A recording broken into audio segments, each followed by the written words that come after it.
Good afternoon, this is Connor from 0DTE Traders here to present our market minute for May 24th, 2024. It is 11 o'clock and the SPX is trading higher, up 0.7% to 53.06. We are seeing a strong bounce back after yesterday's sharp decline. It's been bullish out here from the opening with a gap to the upside, and market internals bullish, ADD plus 1400, growth outperforming. But most importantly here, VIX, a measure of market volatility, down 5%, although down about 10% if we measure from yesterday's peak. So we are seeing those Vanna flows kick in, supporting the upside. Now I have one rule in trading, a matter of fact, two rules. Number one, don't sell credits in a gap zone. Number two, don't play counter to large moves in implied volatility.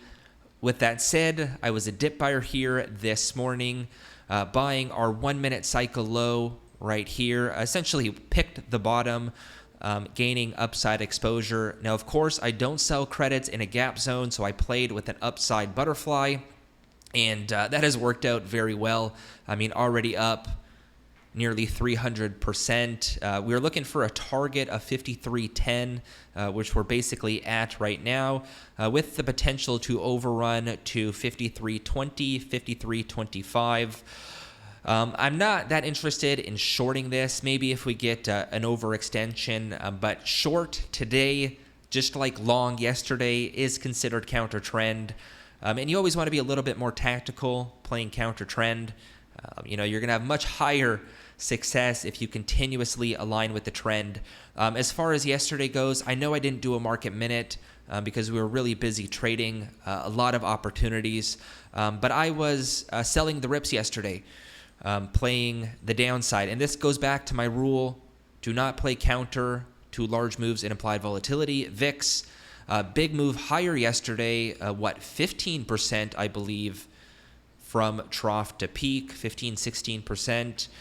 With that said, I was selling the rips. Now, I didn't catch the opening short, which was 5 minute cycle high here, but I did catch this short, and that ended up being the big winner. And, well, we saw continuation down and a break of our flip. So our flip yesterday was 52.95. That is like our risk off indication, a break.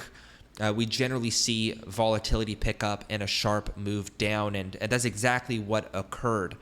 Now, the flip was also our focus here this morning, which was at 52.90.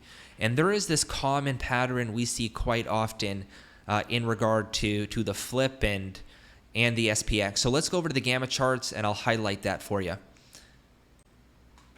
So this is the SPX Gamma Index, which measures dealer positioning on the SPX, with each bar representing a day and the flip level, which we highlighted as the zero line. Now, the market has a tendency to break that flip just for one day. You get a sharp down move, kind of a bear trap, and then a squeeze the following day. We've seen this play out many, many times. And we actually play this quite often. There is, as you can see, significant edge with this setup.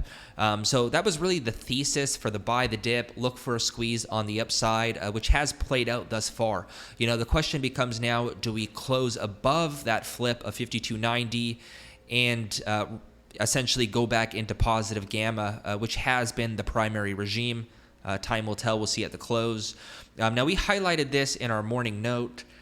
The possibility for that squeeze and essentially what's known as a feedback loop. We saw that negative feedback loop yesterday, and we warned for that positive feedback loop today, which is what we're seeing.